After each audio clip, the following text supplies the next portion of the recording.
It was the first night of my very first conference.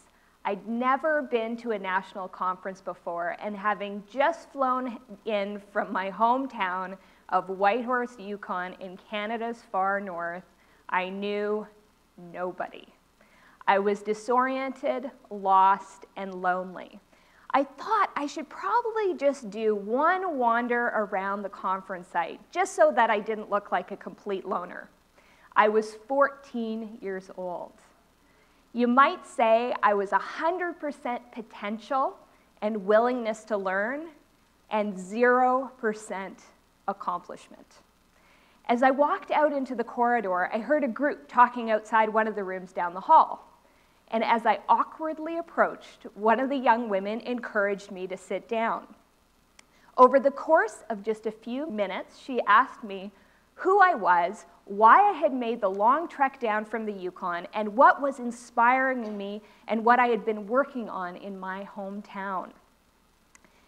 She took time to listen to and engage with a scared, lonely 14-year-old. And that conversation changed my life. It gave me the opportunity to see the value that I had, and she also showed me that I had potential that I could turn into impact. But she did more than that. She saw something that a lot of people in my hometown had dismissed. They called it bossy, know-it-all, overbearing. She saw a diamond in the rough, a young person who, with a little bit of support, had leadership potential, ambition, and knowledge and interest. And over the course, by the end of that conversation, she had offered to help me get involved in the leadership of the organization that was running the conference. 3 years later, I would be sitting at the United Nations in New York City, an official Canadian delegate to a UN conference at 17 years old.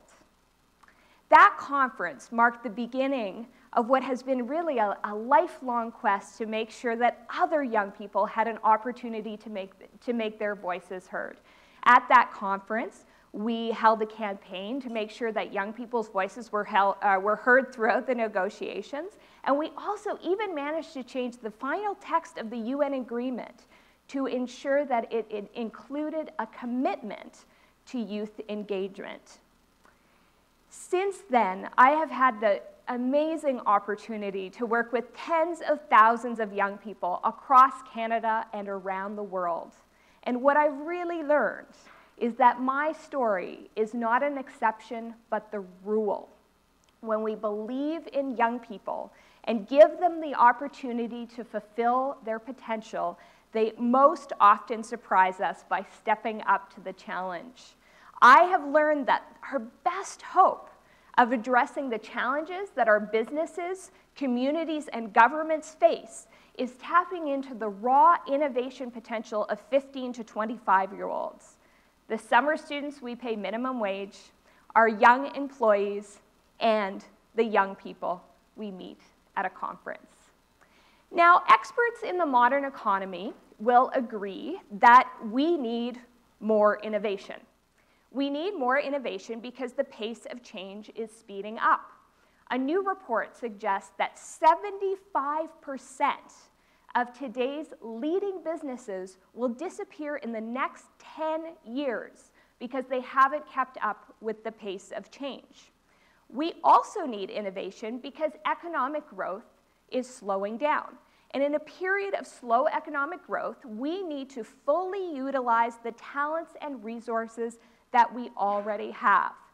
To put it bluntly, in the modern economy, if businesses, governments, and organizations don't innovate, they won't survive. Now, I want to be clear when I'm talking about innovation, I'm not just talking about tech entrepreneurship like we see in Silicon Valley or here in Waterloo. We need innovation to solve every economic and social challenge, and we need innovation in every industry. We need to create a culture that encourages bold ideas and that taps into the innovation potential of every employee and every citizen. The problem is we are not innovating enough. And on top of that, we have an aging population. And there's a direct correlation between how old a population is and how innovative it will be. Populations like ours in North America that are older actually innovate less. At the same time as we are innovating less, we're worried about the future of our young people. For the first time in several generations, parents are worried that their kids will be financially less well off than they were. Let's talk about what life is like for a typical 20-something-year-old university grad in 2016. We'll call her Emily. Emily has a job that she's overqualified for. In fact, she has several jobs that she's overqualified for. She has an unpaid internship to gain experience, and she's working in retail to make ends meet. Emily lives with her parents, which is the most common living arrangement for 18 to 35-year-olds in North America for the first time in modern history.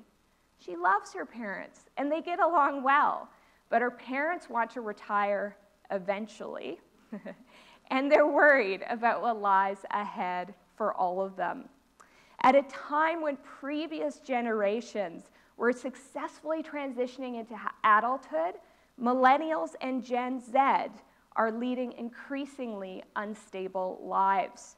So we're worried about our young people's future, and rightly so. So what's holding us back from succeeding together?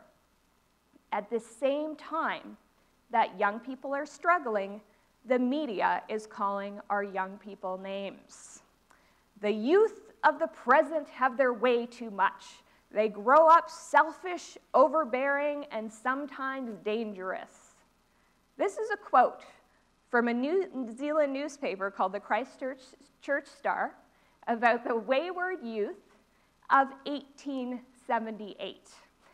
Now, it shows us that it's not a new phenomenon for one generation to think the next generation is up to no good. And that was okay in the industrial age when we just needed workers to do what they were told. Then it was okay for young people to be seen and not heard and to wait their turn. We needed less innovation.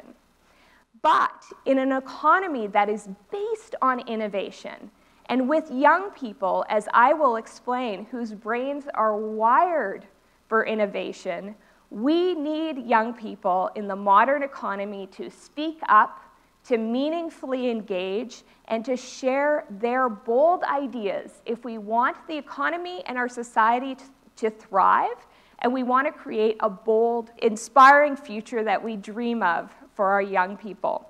In the knowledge economy, we no longer have the luxury of letting misunderstandings between generations get in our way. We need to stop letting stereotypes hold us back and start seeing youth as a time of life with potential to contribute now. We need to start viewing our young employees, students, and the young people in our country as solutions to the challenges we face, rather than seeing young people as a problem to fix. We need to start engaging young people as innovators now. Now, neuroscience and developmental psychology tell us that all young people, irregardless of generation, when they are 15 to 25, are wired for innovation. They don't need to be trained or taught how to be innovators. We just need to take advantage of the natural abilities that they have while they're young. In recent years, discussions about young people's brains have focused on the fact that our brains don't fully mature until we reach 25 years old. But in reality, the reality is much more complex than that. Our brains are a moving target. While some parts of our brains are still maturing, other parts of our brains have reached their peak, and our abilities are starting to decline. If we wait until young people have hit an arbitrary definition of mature to encourage them to meaningfully contribute, we will already have missed out on the unique abilities they only possess while they're young. And these unique abilities that young people possess while they are young happen to line up with the traits needed to be a successful innovator.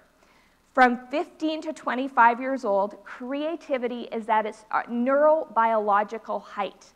The originality and the willingness to challenge the status quo that we need to be creative peaks when we're young.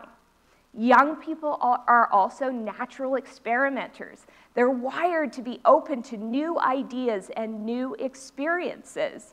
This was once necessary for our physical survival of our ancestors, but now one could argue that same curiosity is necessary for the survival of our society and our economy. And young people are also risk takers who assign more value to the reward that could come from taking a risk than to the danger that could come from the risk itself. When we talk about risk and young people, we tend to think about it in a negative way. We talk about reckless driving, drugs, drinking, but we also need risks to do good things and to move our society and our thinking forward. And researchers tell us that when young people think about risk, they actually think about taking risks for doing good. That's what young people are focused on. They know they're going to need to take risks to have a successful career. And they're going to need to take risks to make a difference in their community. And those are the kind of risks that young people want to take.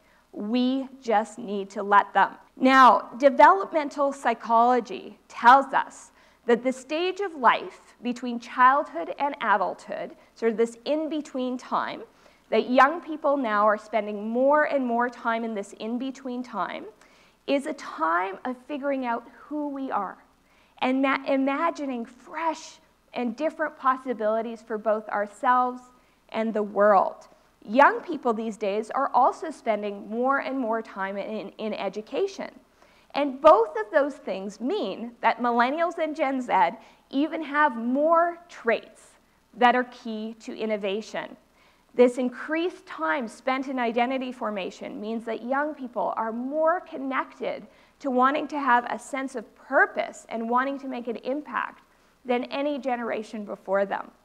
And higher education and service learning is actually changing our brains. The more time we spend in an environment where we are exposed to new ideas and new experiences, the more our brains are primed to learn. Young people are actually entering the workforce more hungry to learn than ever before. So tapping into this incredible innovation potential that young people possess won't happen with pool tables, free food, and open office space. It will only happen if we work together across generations. It's about valuing the different strengths we all have at different periods of our lives and creating spaces where young people can fully realize their potential while they're young. Now, I recently had an experience where I was a young person who I was supposed to be mentoring was nipping at my heels. Now, I had about 12 years on this young person and a lot more experience, and of course, I was older. But it became very clear to me that this young person was actually better at a lot of things than I was. And I got a little bit jealous. And my instinct was, instead of supporting this young person, it was to undermine them. And it was to tell them to stay in their place and to wait their turn. That was my instinct. And this, after I've spent my life encouraging and supporting young people, and I've had incredible mentors myself. When I realized what I was thinking and what my instinct was, I was embarrassed. And I realized just how hard it is for those of us who are a little bit older to put our egos aside and recognize that what is best for the work is for us to support young people and work with them and really recognize their value. It's easy to support a young person who isn't nipping at your heels. But what's really hard to do is recognize raw talent, pull those who are down the ladder from us up to our level, recognizing their value and working together. We shouldn't be asking young people to wait their turn and sticking young people in an endless rehearsal for adulthood. It's frustrating for them, and it's an incredible waste for us. Instead, we need to create organizations that have porous hierarchies, where young people's bold ideas reach the ears of decision makers who can scale and implement those ideas. Organizations where every good idea is valued, no matter where it comes from. We need to create spaces for young people where they have the opportunity to make mistakes, to fail, to experiment, and to really challenge us, make us uncomfortable, and challenge the status quo. And we need to create places of learning that don't expect young people to wait until they graduate to make a difference, where young people are encouraged to meaningfully contribute while they are young. We need to recognize that if the next generation succeeds today, they will be the innovation engine we need for our economy and society to succeed, and they will also be our legacy tomorrow. But this can only happen if we encourage and support young people to succeed and excel now. There is plenty of room for all of us, plenty of problems to solve, and plenty of work to be done. We were all once that young person, 100% potential and willingness to learn, and 0% accomplishment. Let's do everything we can to encourage that incredible potential that young people only possess while they're young, and turn it into value for our businesses, our organizations, and our governments, and into a bright future for our young people. Thank you very much.